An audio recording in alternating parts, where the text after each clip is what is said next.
para conectarte no te puedes conectar. Luego, para el negocio convencional o tradicional, lo que queramos llamar, la resistencia que ya tienen por esta vía ya es enorme, enorme.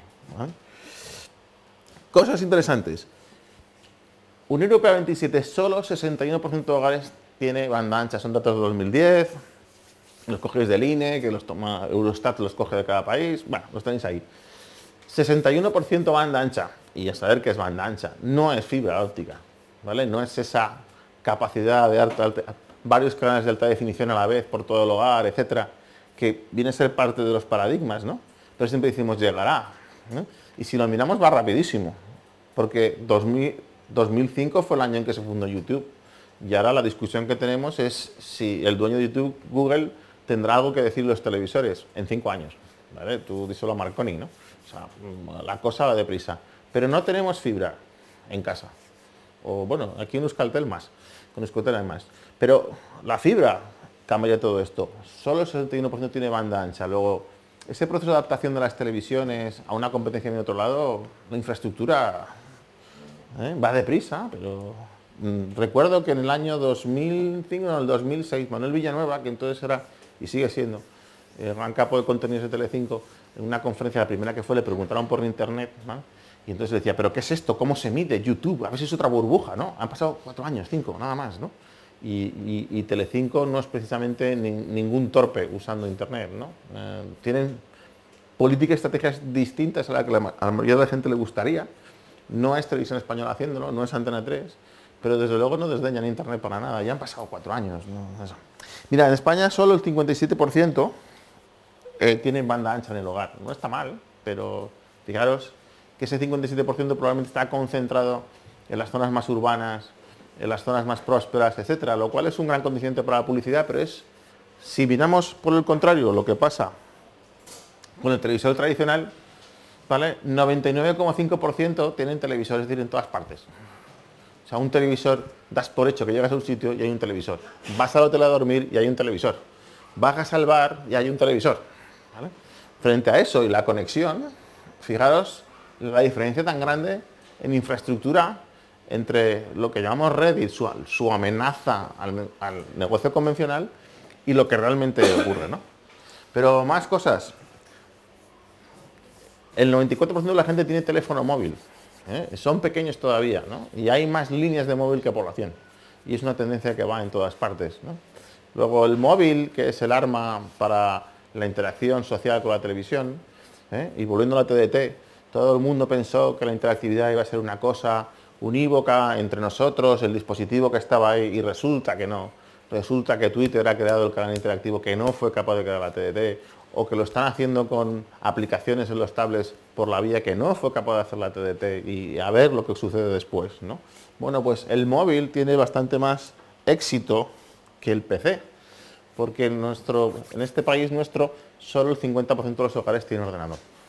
Entonces, cuando hablamos de si la televisión muere, o hablamos de estos paradigmas de cambio, asumamos que el televisor convencional, ese cacharro tonto que está en el salón de casa y luego también en el dormitorio y luego también en el garaje y te lo llevas el fin de semana, tiene una fuerza estructural, ¿no? De infraestructura tremenda. Pero hay más cosas.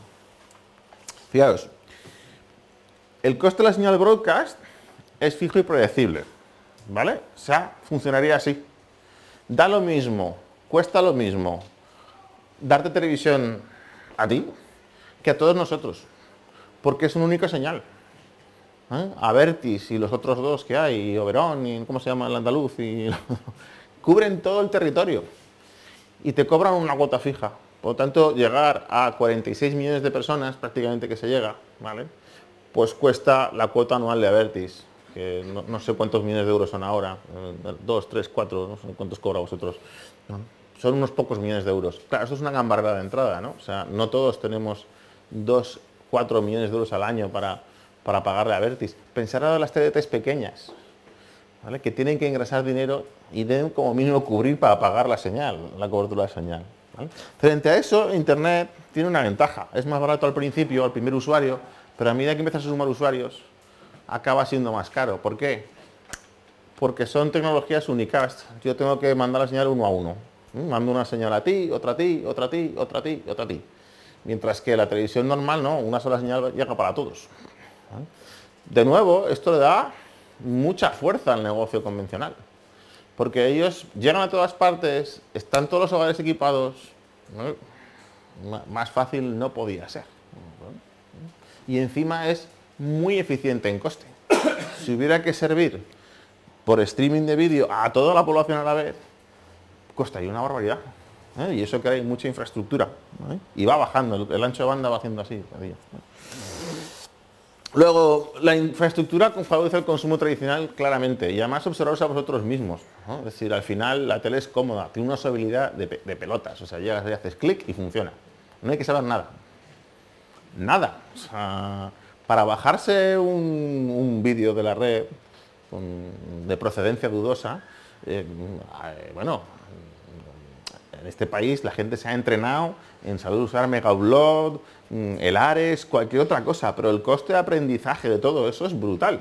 O sea, no es llegar y hacer así y clic. ¿Vale? Y hemos tenido en este país, y seguimos teniendo, un señor que era Hernán Castiari, que desde el diario más leído de este país explicaba a toda la población cómo tenía que bajarse un contenido, el que quisiera, ¿vale? De modo irregular, porque entrenando en público cómo hacerlo. Todo eso, ¿sabes? Es increíble que sea tan popular, porque es costoso. La tele no, la tele enciendes y va. Y haces así, cambias de canal y hay otra cosa. Y facilísimo, no tiene más. Subes el volumen, lo bajas, ¿vale? Luego, ¿qué más? Si la infraestructura favorece al consumo tradicional, favorece al operador tradicional. Porque además son grandes números. Y luego hablamos de eso, los contenidos que nos gustan a casi todos son los más caros.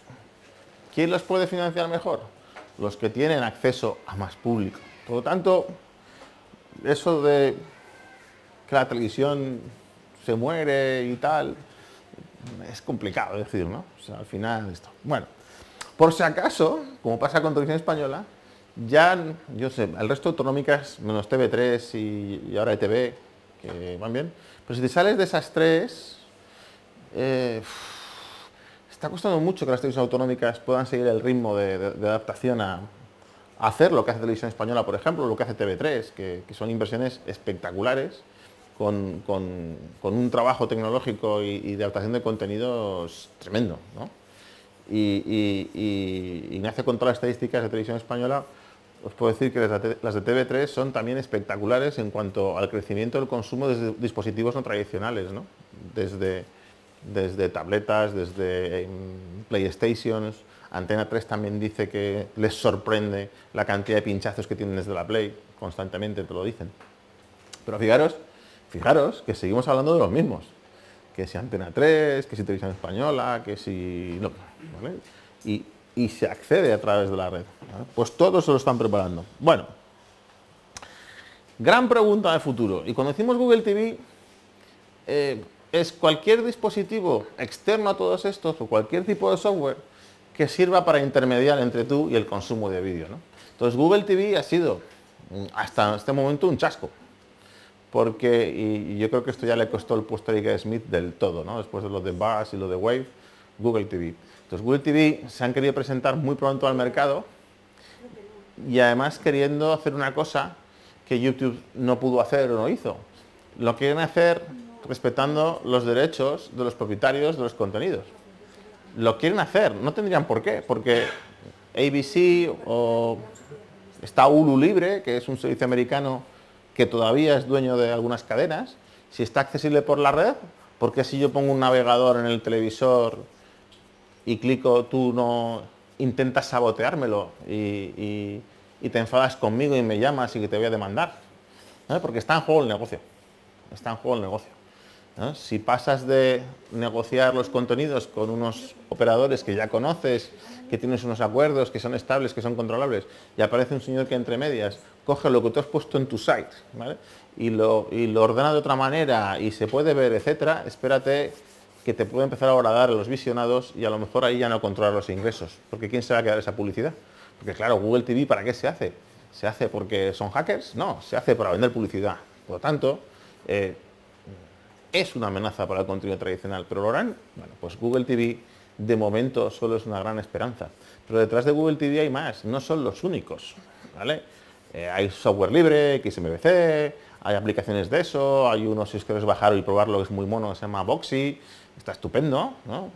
Entonces, hay muchísimos, ¿no? Entonces, la cuestión es, estos dispositivos, este tipo de software, lo que hace es ayudar a personalizar toda la oferta, curiosamente, del mismo contenido de las televisiones y de otros que aparecen, ¿no? Porque tú coges Voxy y un canal que tienes son las conferencias de TED, ¿no? Los TED Talks, que son estupendas y se ven estupendas en la televisión normal, pues en vez de verla en el PC te relajas y la ves. Pero eso es como la 2, o no, o como qué, son contenidos minoritarios, ¿no? Pero consumen parte de tu tiempo. Por tanto, estos dispositivos, y Ignacio contaba, ¿quién va a controlar el punto de entrada? Pues esta es la cuestión. Si mutamos, y esa es la batalla con el HDTV, ¿no? Si mutamos, ¿quién decide cuál es la primera pantalla que tú ves? El negocio tradicional sufre. Porque ahora el marketing, hasta ahora el marketing televisivo ha sido ver quién tenía el número, ¿no? Entonces, bueno, la 1 es el botón 1, y llegas a casa y que enciendes el 1, ¿no? Bien. El 2, ya también 2, el 3, el 4, el 5, así hasta el 9. Porque el que tenga el 10 ya va mal, ¿no? Porque tiene que hacer 1 y 0. Entonces, el marketing televisivo era esto, tener el número para que la gente te sintonizara en ese número, ¿no? Pero si de repente ya no es un número, sino que es una home, como llegar a una puerta de entrada que sea de la red, que es Google, o llegar como puerta de entrada a la red, como es Facebook, ya es diferente. Porque pasa como pasaba con los portales antiguos. Lo que ponga el dueño de esa home ahí delante marcará la elección, porque va a aflorar la parte alta de esto, ¿no? O sea, lo más popular lo va a poner enseguida corriendo, y lo que quiera convertir en esto, o que quiera hacer que de aquí suba aquí, lo van a hacer controlando la página de apertura, ¿no? Luego, si hemos estado consumiendo televisión haciendo así clic y salía el primer canal y bueno, pues movíamos, ahora resulta que podemos entrar como cuando entramos en Imagenio. Si alguno tiene Imagenio, o no sé cómo la IPTV de Euskaltel, no sé cómo va, pero cuando tú entras al punto de entrada de un proveedor de cable de este tipo, lo que organiza es su menú, ¿no? Y ahí desaparece tu control. Si es una emisión convencional, espérate. Ahora, si ese decide que a mí no me vean, puedo sufrir. Todo esto ahora es marginal, pero es la cuestión. Entonces, ¿podrá? Nadie lo sabe. ¿Qué más cosas es la televisión? La televisión es regulación, ¿vale? Entonces, cuando hablamos de esto, el primer punto es que utiliza una cosa que a veces los ingenieros decían el éter, ¿no? El espectro está regulado y tiene normas precisas, tiene un plan técnico súper complejo, dice dónde puedes emitir, dice quién puede emitir y quién no, ¿vale? Y esto puede cambiar en el tiempo y puede que la tecnología permita comprimir más las señales y meter más canales.